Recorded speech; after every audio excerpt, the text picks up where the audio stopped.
with suicide prevention and so on. When did this come up in your work? This is interesting because part of this work in the mental health centre, I mean, it was a great mental health centre to work in because we had a consultant psychiatrist called Dr. Peter Hunt, and he was very much in favour of multi-professional working. He valued the psychologists, he valued the art therapists, he valued the other therapists. He was really a team player and an encourager of other approaches. He loved the family therapy clinics, and he referred people to the clinics. He also nurtured good working relationships with social services, and we had social services mental health workers as part of the team.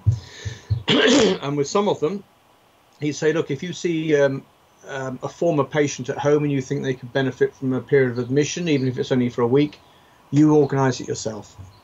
Now, there aren't many psychiatrists who would allow that to happen. Pete Hunt was very good. Now, in this mental health centre, we had a crisis slot every day, either from, yes, it's usually 12 to 1. And we had 37 GPs in the catchment area. And of those 37 GPs, they could all refer to the community mental health centre, to this crisis slot, if they had someone who they were very concerned about. And so how it worked was, if someone turns up at 8:30 saying they were very suicidal because of what things had happened, the GP could phone up in a hurry to say, can I book this patient in? And we could see them at 12 o'clock, less than 4 hours later. It was a brilliant service, and we often used to see them in pairs. There'd be two of us, one doing the interviewing, the other one taking the notes.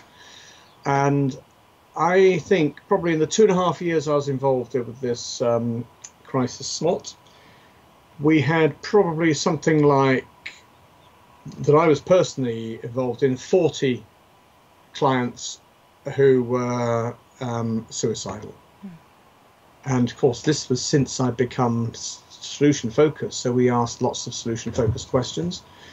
And the amazing thing was that within, I should think, let's see,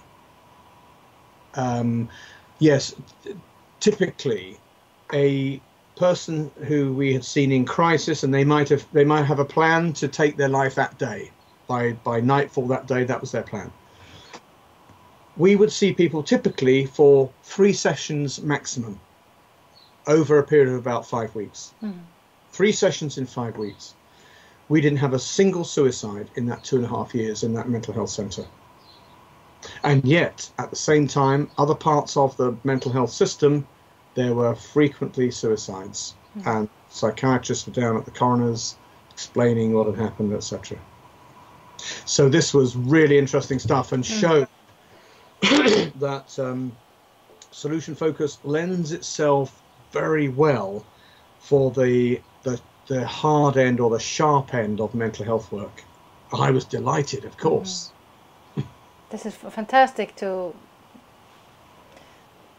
when you look back at it, when you know that you didn't have a single suicide, and you have been sitting in this conversation that's really hard, and you don't know how it turns out, but after a year or two and you see where it's going, it must have been very rewarding. It was, and I started running training courses then. I ran 2-day workshops up and down the country, and now I run probably workshops in 8 countries each year, specifically on suicide prevention, which is terrific. And then I remember teaching some army welfare workers the approach, and one fella interrupted at one point.